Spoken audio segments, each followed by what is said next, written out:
Abusiafo me mamu nyina afihia pabio me danyame asese ode atwa 2020 abehye 2021 mu enti se wo hwa me dia na wo se wo nso ode aseda emanyame se nanso ne dedi kan abeto channel ya waba me mo akwaba beka abusua no by subscribing to this channel se wani gidie wo behwe hu a so no abeka abusua no for notification bell net so se be am upload bibia won sa beka enti abusiafo we share thumbnail no and na another simple recipe but equally delicious. We no ye se wo mpese obedi mori banku na oat de ne sane me ka no na me say wo try me recipe ya menim se wani bedu nti gi akonwa me twa me to TV ne so na ye fan hihye so ye to aso enti abusuafo hwe manim ha enioma abehia ni ane wonsuo ne nkyene we say eye malt vinegar obetumi esu brand bia ana we say me whole grain oats so aho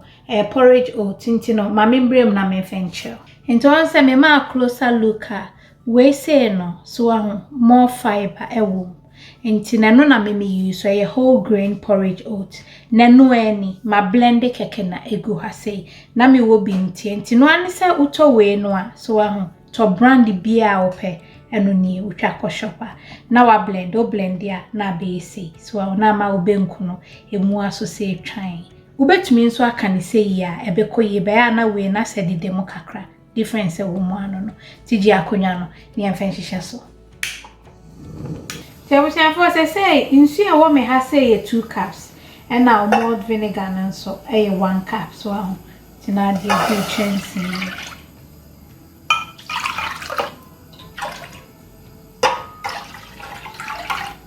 Tebusha de enti am mixing nsuo and malt vinegar ne say ebema yete said de mori awa ferment so aho na akakakra eno nti na me ne senti wa hwe me ground rice recipe no eno so sa na me ye melenki video ne apama ti me manado kakra ehuru na afie de egu se se me de me salt to taste na egu no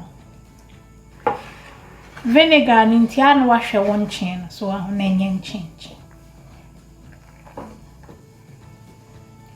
Ese se amafa 1 cup of me oat na ma blend no na de egu.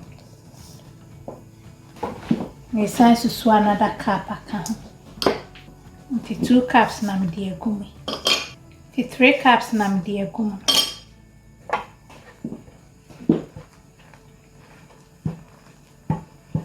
Na me se ehwane te se mori so ahon vinegar no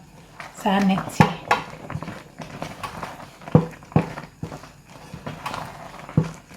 And say me last cup na me di gum no na ma ye 4 cups so yani salmon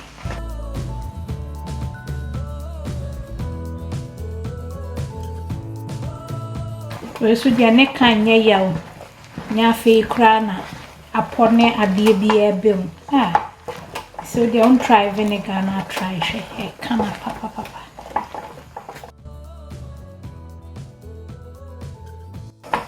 Abusiafo me say se one try a wunhunu sane yetie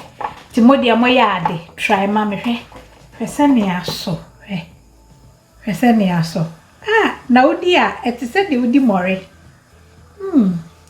come up vinegar na memuka so ti me din sio kakra ego It's me the 100 milliliters of water something. The mum ran it the send your wool pen on. No, I am salmon.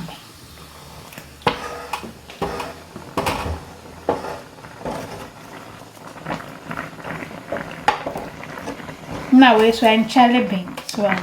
and this a more I'll be Gina Musa.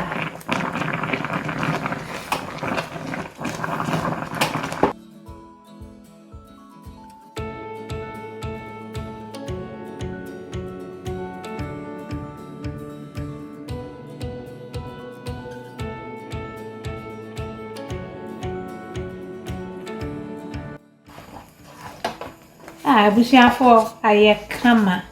ti a been fine e tuesi ona fiabo wa hwe nti se o me clean for my to me plate so no what sene open on ya true kama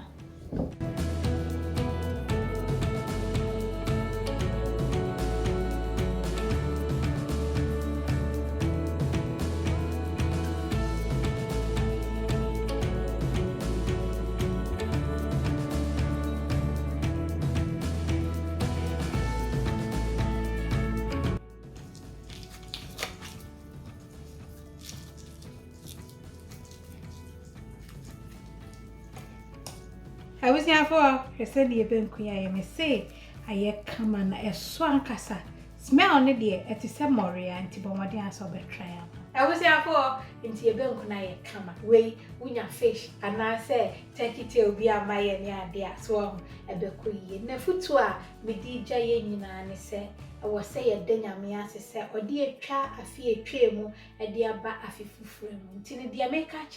many winning and say your mom dear say ye be invested away our real so and now your bushing if you send crumb bray our lockdown still neon neteno say where ya bray and tina say na one two boise amana when the end you of ye into say a woman say you kunu say ya wofo say ye wo yere bomodian say asitena ye tena no ye betena na sumdwe so ye ne saa de a ebe ma ye ni age wo ye fie na nyame nso ye kwanani ne mpai ba de aka no obeye na afi so bibi ya abra ye titi fie ni ade nyina no 2020 nipa bebre be dia dance say afie ne mu ye hye na nso nkofo bebre nso aye nyama bebre nti won so no wo bra won sa no emfa nya nkomodie nko afi ye bibi na ye nso a minim se mfa so beba so nyame ya adoma ye besen hye nti dia me kire yi se wani gye ho a now subscribe to this channel subscribe na beka ho na minim se ha no enye aduane nko ane no a